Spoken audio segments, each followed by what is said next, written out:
Kasurka jala mentakala pengkret syai bantai no dak jengking botamai haum yam namar bakarta jong dak jengking bodem kelakot no. Haba bantai bekani ba persenden song semut menteri nang ba jala. Holo ang dak jengking botamai kentai kaniat lamba ka jengka kebajuan kam sipai banjengi kebadan harul srok ba shlong skoti. Shoban pe atak jengking dam. Ba persenden lai turu maji sha sha penging bisa ka premi ya ka hukum. Kasurka la ba atoy e menta kada bantong konsultan maldap ru ban jore bertijaka bantai ke jengking botamai. Hakabidai bat kenika ko order ka ai kai kut mening hakabidai bat kenika jingking wa umyam ka ba la palat ia ka lifespan juga hamisha mentala kumba arnai tam na kalian prodi ngala instruction ban ila engage su ia u consultant u ban design ya kenika alternative bridge na jingking nang thena po umyam haki kini ki artayo mensua kelayalik ya kaban serbi kelayalik pej jika jimpet cungu kalau uang kalau feasible ke ibiang dan rei haki ni kita yo keban unsa one full team nak mentaka soil testing nak taban pej yo don ke vibration yo akta pada sekanika ke jingking ke existing ke bridge ke don menta de kita ki brok technical issues unsawan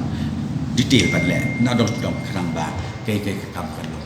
bit ke babiang bat ke jengmut cungi kalong bangin ya no na kaneka ngin ya na tu na jaka ka usipai bursin uju belong ka tu ka boating center joki na tu na jan nam tu ka ba plan mangi kalong ba in divert no e ke bridge ha ka ba kan mi be hang te hapo ka tu kan nirupa kata ka de steps ka ba na kalian jo ka pludi ngela instruction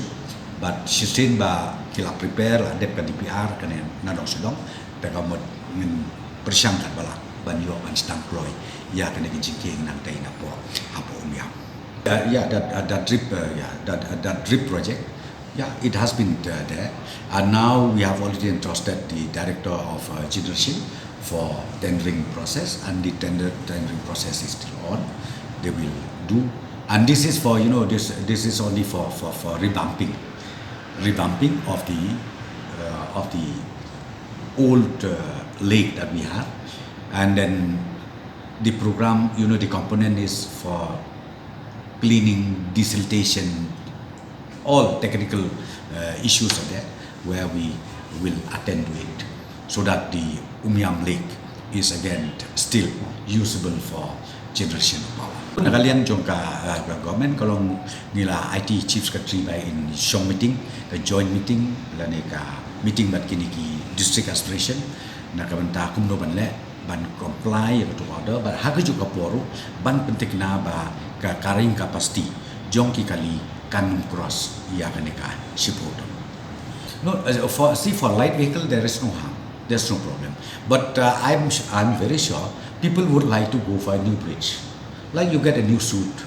a new shirt, no? So people would like to go to a new bridge, and I'm sure nobody will go to the old bridge. So once the bridge is completed, because it is shorter also, more or less it is shorter. But that I still cannot say anything unless I get all the detailed survey report to be submitted by the consultant.